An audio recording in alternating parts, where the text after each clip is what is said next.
A new show has been launched on X called The New Norm. And it features Larry Elder and Dave Rubin, some other people, I guess. And it is being absolutely annihilated as one of the cringiest things anyone has ever done. Now, the first thing I'm going to say is you get a gold sticker. I have no idea who is behind this. I've done some light digging. I've not reached out to anybody. I'm sure I could ask Dave or somebody who is behind this terrible, terrible show.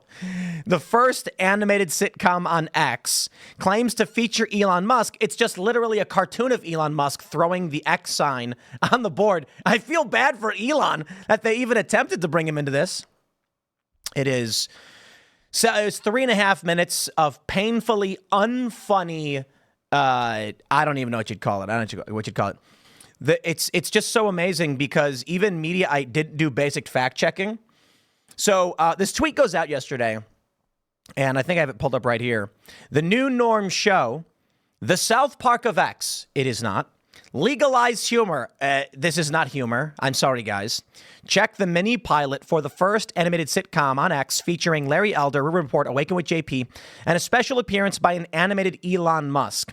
Support the show and help fight the woke mind virus with laughter. Yo, guys, it is very, very bad. It's so bad that everyone on the left and the right is roasting it. I just want to say, gold sticker to whoever tried, although part of this feels like a grift to get people to donate money. And I don't know, man. Look, I'll tell you my honest opinion. I think someone genuinely wanted to make a show making fun of woke stuff, and they had no idea what they were doing. And I don't know if they offered Dave or Larry or anybody money, or if Dave knows the people involved or how he got involved. But there's no jokes. There's no jokes. Man, look, I'm not a comedian, okay? But I'm funnier than this. You know, I get the occasional groan on Timcast IRL and the occasional laugh. I wouldn't even dream of trying to do a show. Now, truth be told, I am the voice of Dr. Fauci on Freedom Toons. And Freedom Toons is a great job. Seamus Coughlin is masterfully funny. He's a hilarious guy. And I respect the attempt at trying to build culture.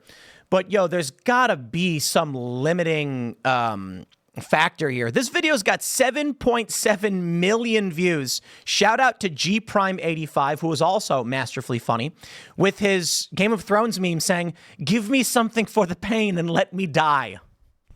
All right, I'm going to play a little bit of The New Norm for you, just a little bit of it, so you can understand, and then we'll read the article. Here's what I want to say. Even Mediaite thinks Bill Maher praised this. Yo, wait till you see what they did on their website. I just got to tell you, I can't even wait. They put, quote, "brilliant" by Bill Maher, and then under it in tiny letters, referring to other work. This has got to be parody, or I don't know, a satire of satire. All right, here you go. I hope you're ready for the cringe.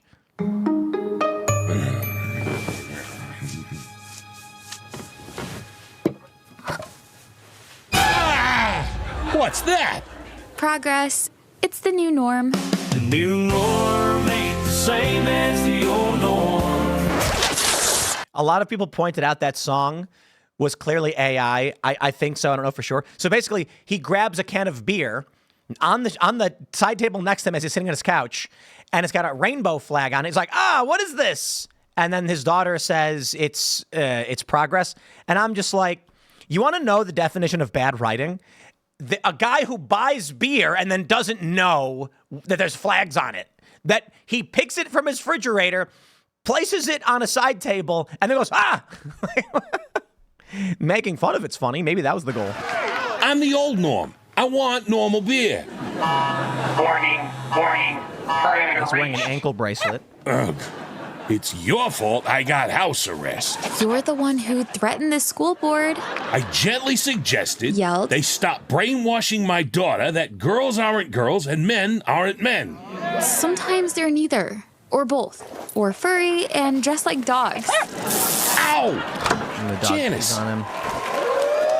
What's that? Warning. Offensive. Actually, that is one of my pronouns. Also they, them, and me. You're non-binary? How do you know that word? I learned it in school. That's why I'm locked up. Norm, the judge agreed to conditional parole. What condition? Okay, I just gotta pause right now. Like, what condition? You were there, dude. You got arrested for this. I don't know. Who wrote this?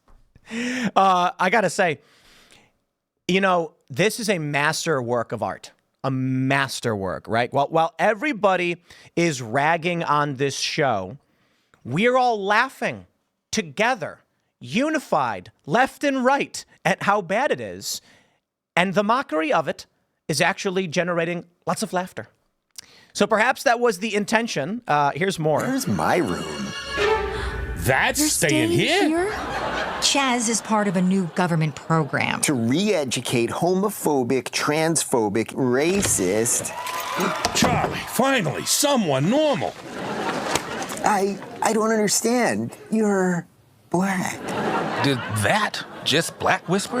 You're his And there's a black man who walks in the house without knocking, but he's wearing a Redskins jersey tucked into his pants and a Redskins hat. friend? And boss, speaking of, when you coming back to the trophy shop? As soon as I get rid of this, which means I gotta take in that? Offensive. Chaz is here to re-educate Norm. In non-bonery studies. Offensive. I'm allergic to dogs. It's okay. Billy is an emotional support dog and non-binary. Oh, okay then. Good dog. I come here to Oh, dude, the canned laughter, guys. What? Who made this? All right, okay, look, if you want to watch the rest, you watch the rest.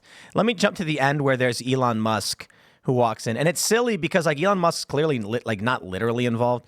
You got to love X video always crashing. Let's refresh it. And then we'll jump to that there. Same as the old norm. Everything's changing. First animated sitcom on X, The New Norm. Smoke nights and air will end. Thank Dogs shouldn't drink beer. Oh, shit means X is the home for free speech.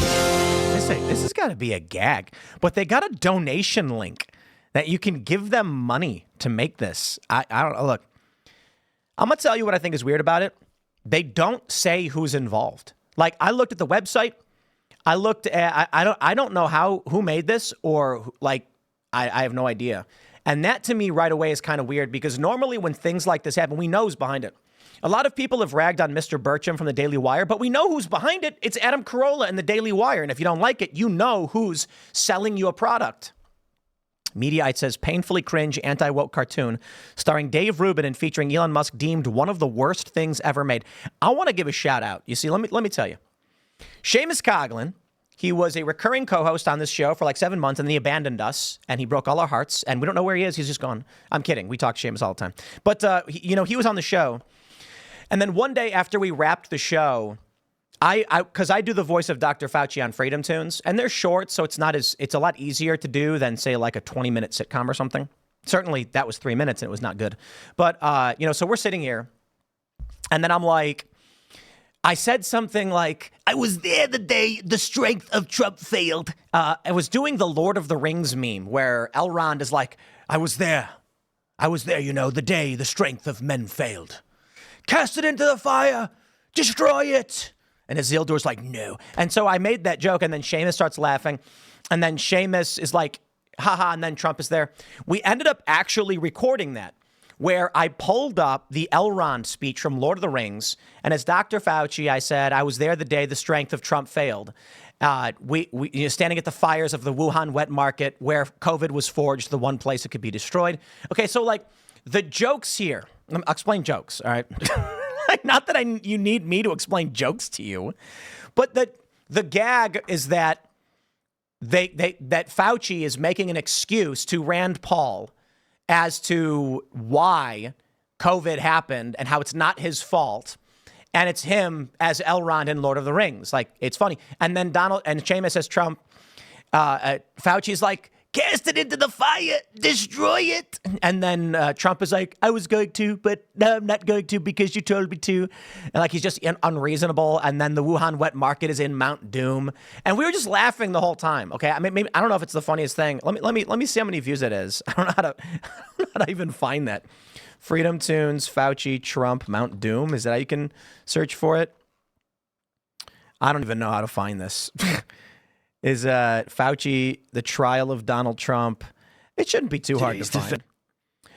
Freedom Toons is massively hilarious. You know what I mean? Like, when I saw that, I was just like, Seamus knows how to be funny. There's a whole bunch of videos here. There's Mickey Mouse. Where's the Jamal Bowman pulling the fire alarm? And it's really simple. It's just Jamal Bowman looking at the door, looking at the fire alarm, looking at the door, and he's sweating, you know, completely confused as to how to actually do it. Oh, man, here's one. The debunkers destroy Vox, and it's got me with chickens. Seamus made one that was really funny where he took audio from this show of me talking about chickens, and he animated it to make it seem like I was threatening people that if they didn't buy chickens, I was going to break their legs. Like, these are jokes. That is why it is funny. But look at this. Seamus has nearly 1 million followers. He gets hundreds of thousands of hits. I'll just leave it there. So let me show you some of the responses. They say in the pilot for the new norm, which boasts Rubin, Larry Elder, the guy's accusing the school of brainwashing his daughter or whatever. It features bearded caricatures of the U.S. Assistant Secretary Rachel Levine and Sam Brinton and the military guy with the dog mask on. TV shows on left. Here, Logan All says TV shows on leftism, the cringiest, most unwatchable, nauseating trash ever created. TV shows on conservatism, somehow even worse. Yeah. Let me tell you why Seamus Coughlin, Freedom Toons, is funny. Why G Prime 85 is funny. Because it is. Here's one. Dr. Fauci torturing a bat. I was the voice of Dr. Fauci.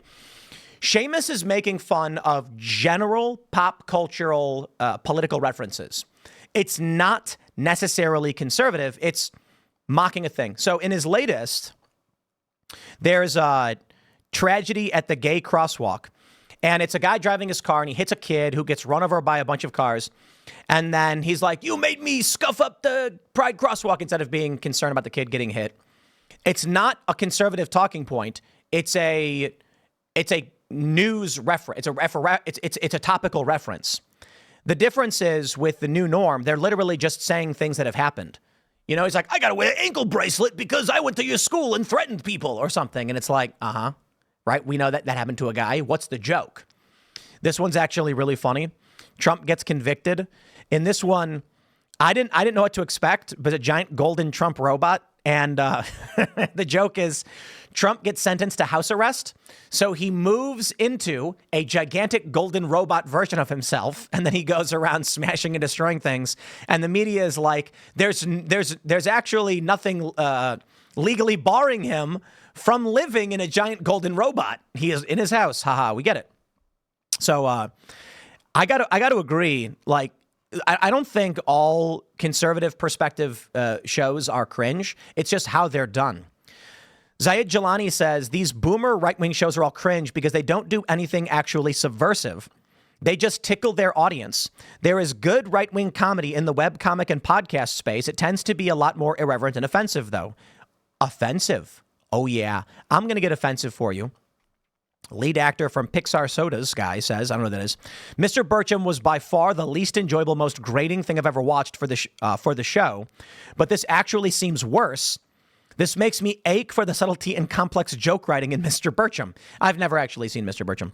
Jared Holt.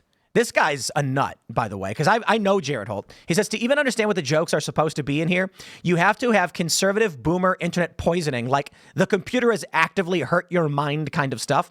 Also, love the song for Elon Musk at the end. This is definitely not a grift. Considering we don't know who made the show and they're asking for money, I wonder. But I half agree with Jared Holt. You really got to be wired to get this. Justin Wang says, good job triggering all these libtards in the replies. Aha. What is this in response to? Larry Elder? Or is it just because Larry Elder's in the thread? Oh, that's just it, right? All right. George Alexopoulos says, South Park has had edge. This has as much edge as uncooked sourdough. Between this and the Daily Wire's limp cartoon, they may as well be flushing money down the toilet. Was this Daily Wire who did this? I don't think this was Daily Wire. I am not going to shock and offend many people, hopefully as many people as possible. George Alexopoulos, you want to talk about edgy? This is edgy. This comic I'm showing you has a picture of, what's the guy? Is the guy's name Shane Dawson? I don't know. These are real photos, and then he redrew them for his comic. The first panel is 2 gay men holding surrogate babies. I think it's Shane Dawson. The next is Dave Rubin and his husband holding images of the surrogates who were, of 2 babies who were being gestated by surrogate mothers. And then Pete Buttigieg and his husband with 2 babies. And the last panel is a bunch of women in Handmaid's Tales outfits, pregnant in a medical ward. You get the point. Now, naturally, this was offensive to Dave Rubin, I believe. When I saw this, I was like, holy crap.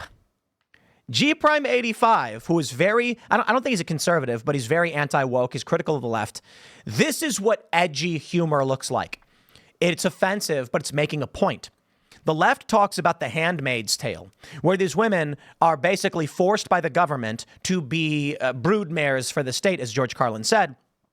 But I think in Handmaid's Tale, the issue was populations collapsing due to like infertility issues. And so there's like, it's a desperate society that resorts to this in order to survive, which is an interesting concept. If human civilization was collapsing and people couldn't have kids, it probably would go that route. Now, I don't know about the religious conservative element of it, but basically the point being made is painfully obvious. Women are being paid to birth children for gay men. I'm not saying that to be mean. That's literally what's happening. That's edgy humor, and G Prime 85 makes that stuff. So he's right. Cody Johnson says, I'm reluctant to subject anyone else to this, but I'm actually in awe of how untalented Dave Rubin is. I feel bad. I like Dave. I don't mean to, I'm not trying to bring up this image of him in any way to be disrespectful. I'm more of a middle of the road guy. You guys know me. But he's like, people are ragging on not just him, like the whole thing. This is funny. This guy Kev says, why does every conservative cartoon feel like a parody of a conservative cartoon? It's true, except for Freedom Toons. Ain't nobody's ragging on Freedom Toons, and homie Seamus Coughlin's got nearly 1 million followers because his cartoons are actually really funny. So I don't know what to tell you, right? But these people, now here's the best part. Here's the best part. Oh, I love this so much. I love this story. One social media user who received 500 likes called the pilot one of the worst things I've ever seen in my life. Someone said it was a ham-fisted mishmap of pop conservative talking points. The show did receive praise, however. Bill Maher described the show as brilliant, according to the New Norm's official website. Fake news! Bill Maher did no such thing. I love this. The New Norm was also praised by Rubin and Elder, 2 stars of the show, who called it beautiful and relevant, timely, and funny. I looked up the New Norm on Who Is, and all of the information has been redacted for privacy. Like, wow. That's all I got to say is wow. I'm trying to figure out who runs this. You know what I mean? I did a cursory search. Support the show, The New Norm, the first animated sitcom on X, newnorm.tv. Make America funny again, they say. The New Norm is an animated sitcom for our woke world, an edgy yet family-friendly comedy that shines a funny light on today's most divisive issues and gives Americans a safe space to come together and laugh. No, this makes conservatives look really bad, really stupid, and it also presents the modern world through the lens that young people are this way, and the stodgy old man norm doesn't want to change for the new norm, which is the new normal. This is miserably done, done wrong. I tell you how to do it, okay? What you want to do, if you're going to do a family show sitcom with these issues, is that it's got to focus on the family. The element of the show needs to be a bit more subtle. How about Norm works at he works in an automotive plant. He is a middle of the road guy, not a staunch conservative, maybe a lapsed Christian or Catholic. He used to go to church. He doesn't really anymore. And he bumps into sometimes woke stuff. How do you present that element? the sitcom needs to be done in a way where the jokes are family jokes and just family jokes. You want to present it in a conservative light. You can have it be that the daughter is normal, not overly woke or conservative. The mother kind of wishes they would go to church more, and she sometimes laments that they stopped going, tries talking Norm into it, and their neighbor is an overly woke but nice family friend. They get into weird situations with their neighbor where the neighbor says things like, "Did you ask their pronoun?" And they go, "Glenda." It has to be that the idea of the woke neighbors are absurd, are the butt of jokes, but still a part of everyday life. And it's weird. Creating the perspective that this is a normal family, what it's supposed to be, and the neighbor is the odd one out. Having the whole show centered around every little thing being like ham-fisted and over the top is not how it is done.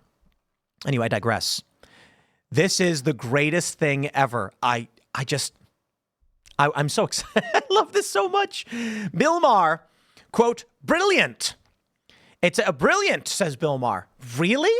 And then it says, Bill Maher, hyphen, HBO real-time host, and then in teeny little letters, speaking of show creators' previous work featured on HBO. Oh, I feel almost bad because, like, I appreciate that they're trying to do something. Like, I'm sorry, dude. I have no idea who's making this or where the money is going or who's behind it or why. But let me just say, like, Bill Maher, brilliant. Not even referring to this. Who did this? I'm sorry, man. I respect anybody who wants to try and create culture. I really, really do. But look, you know, I don't know what to tell you, man. It's funny because Dave Rubin's quote is the only one not in the yellow box for whatever reason. It just says beautiful. And then it says follows you. So here's how we can figure out who made it. Just simply look to who Dave Rubin is following. And I don't know, Rubin report. He's probably following a lot of people, so there's no way to actually break down exactly who he's following. He's following 914 people. So I can scroll down through who Dave is following to try and figure it out. Larry Elder, relevant, timely, and funny. I'm in. Candidate for U.S. President, voice of Charlie on The New Norm. And Kevin Sorbo says, all in the family for our time. Kevin, why? Did anybody actually watch this? You know, I got to be honest. I bet they did not. When Seamus comes to me, and the joke we had was that Timcast is completely funded by my voice acting role of Dr. Fauci on Freedom Toons. But Seamus will send me a message and he'll say, hey, can you do voiceover for a sketch we have this week? And it's always Fauci. I've done a couple other voices. Like I've done some Antifa guy who kind of talk like this or something. And I don't know. I do Dr. Fauci. And Seamus and I had this bit we were thinking of doing of like Trump's VP is just a smaller version of himself. And Seamus was doing this like diminutive Trump voice. But Seamus will send me a script. And then I can't see anything other than words on a page. And it'll say something like, Dr. Fauci says, I'm so sorry I missed you. Please come back. And I don't know the context. And so here's what happens. I'll read the script. And then Seamus will be like, okay, can you read that line? And I'll say, okay, so record. Dr. Fauci, I'm so sorry. I can't believe it. Or something like this. Seamus then goes, all right, good, stop. Fauci is actually being sarcastic here. And then I go, oh, okay. I'm so sorry I missed you. Can't believe it. Something like that, right? Changes the way you speak. This is a really funny meme where it's like breaking down emphasis and why emphasis is so important. So if you were to say something like, I never said you stole my stuff, emphasis changes everything. I never said you stole my stuff. I never said you stole my stuff. I never said you stole my stuff. I never said, you get the point. I'm willing to bet that the voice actors in this show were given some lines to read, read it, and never saw anything else. I have to wonder if they're embarrassed about this show now. I don't know. All I can say is this. I don't know who's behind it. You know what I mean? But they certainly milked 25 minutes out of all of us. And it looks like there's some money behind it. So weird. Yet there's no name. There's no name. And that's probably the most offensive thing to me, to be completely honest, that they weren't willing to put their name on it. Because anything I do, I put my face and my name on, okay? Like Pop Culture Crisis, you know it's a Timcast show. I think it's great, actually. It's a really good show. Tales from the Inverted World, also a really great show, live on Sundays. I appeared on both shows. Anything I think that is bad, like we just don't do. I'll tell you this. We were doing for a while, we experimented with a bunch of stuff pertaining to something called Cast Castle, which is basically just defunct now. Now we're focusing on the Boonies, which will incorporate a lot of those elements. We tried doing a daily vlog. The difficulty was, and I'll just say it, like without a show director, you can't make it work. We eventually just shifted into doing bits, and the bits actually did really well. One we did was Marjorie Taylor Greene plays Magic the Gathering, and we got like, I don't know, what did we get, 250,000 views overnight?